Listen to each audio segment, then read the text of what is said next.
Hi, I'm Dr. Andrew Nelson. I'm here at Seaview Orthopaedics, and they've asked me to talk to you about return to play protocol for concussions. Typical treatment is relative rest, depending on how bad the concussion is. And we always want to try it, if we're talking about a student-age individual, we're always trying to get them back to school. And sometimes that's back to school with accommodation. And that's kind of the first phase of returning to anything. We try to get them back to normal activity, so we want to get them back to school with accommodation, decreasing. Sometimes we have to modify their work activity, whether that be their homework and testing, until they are more comfortable or caught up with their work.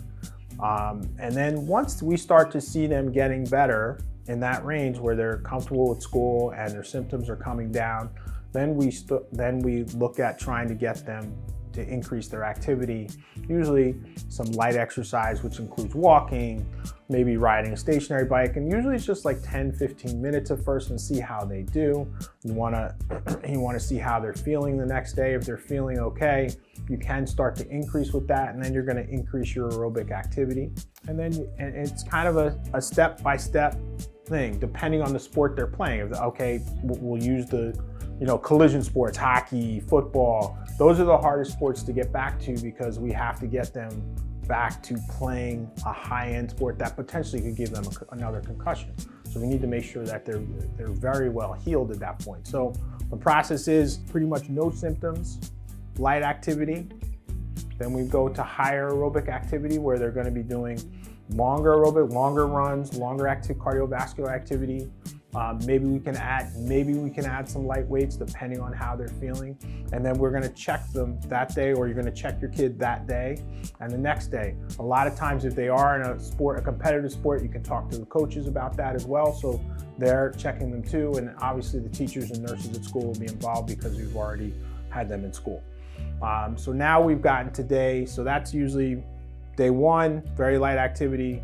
Day two, moderate activity. If they're still tolerating that, we move on to day three, where you're doing even more. You're adding more weights, you're adding more activity. You can even start to do some non-contact sport-specific drills. And then again, you check them the next day. How did you feel? How does that all feel? Feels good. I don't feel any more symptoms. I feel good. So then you get into very sport-specific activity practices where they're competing. And see how they feel. Obviously now, hockey and football, this is where it becomes a little tricky because contact is a big part of this.